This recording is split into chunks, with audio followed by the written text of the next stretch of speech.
On the morning of December 22nd, 1999, at a diner in Dearborn, Michigan, customers began complaining about a horrible odor coming from the grease dumpster behind the restaurant. They said that it smelled like rotting meat.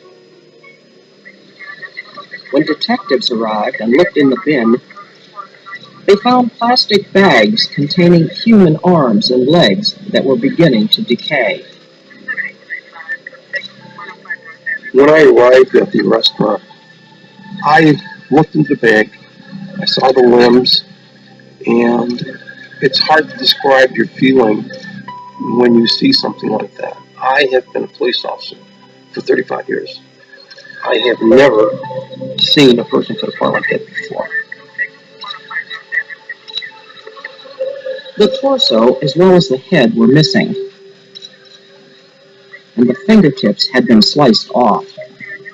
There was no way to identify the body. So police, after taking blood samples, stored the body parts in the freezer of a local morgue. Several days later, on a farm located over 60 miles away, a farmer found another plastic bag containing a dismembered body. When pathologists brought the torso back to the lab, they found that it and the arms and legs found in the dumpster had come from the same person. But the police still had no head, and more importantly, no leads. The story of the murder quickly disappeared from the local newspapers, and the police lost hope of ever finding the person who had committed this horrible crime. But several weeks later, they received a phone call from a woman in England named Anita Ross, who said that she had been frantically trying to reach her sister, Tracy. She said Tracy had gone to America to visit her husband and their children for Christmas. But Mrs. Ross said that she never heard from her sister again. Her husband, Dr. Azizul Islam, was a well-respected biochemist. He and Tracy had been happily married for 17 years. Here they're celebrating their daughter's 19th birthday. But just 1 year later, Tracy and her husband separated. He assumed responsibility for the kids, and she went back to England to stay with her sister.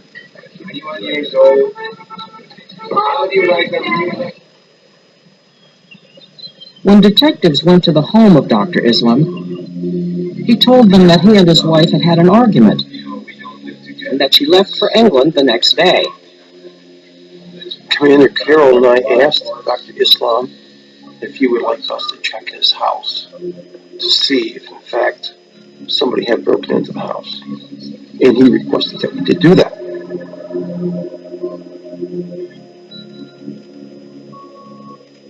Detectives searched his house, but found nothing out of the ordinary. Then they went down to the basement.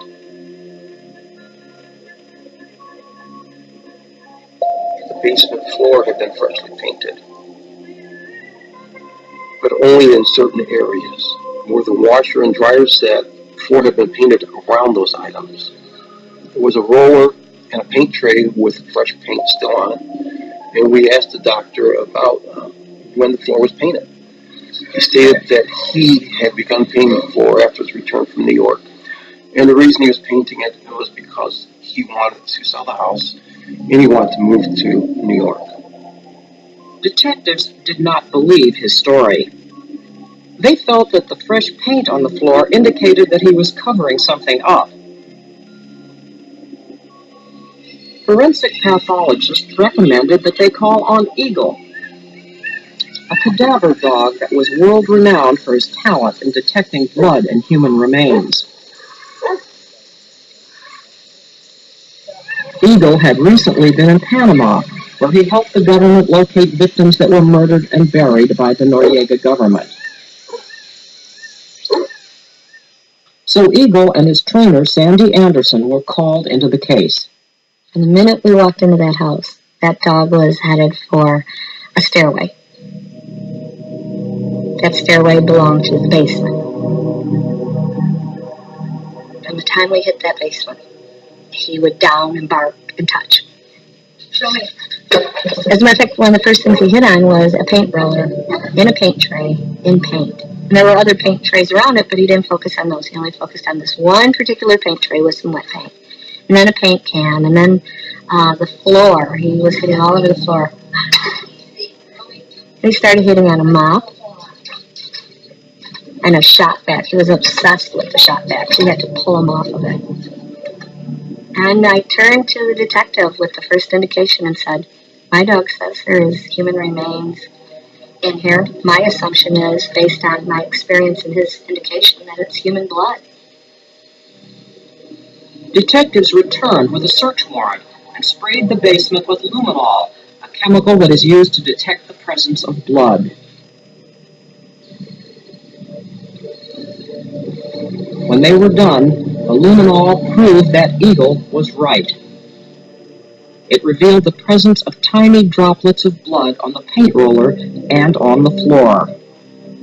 The amazing thing was the dog located not really large quantities of blood under the paint, but small quantities of blood. Somebody had made an effort to do a very good cleanup job.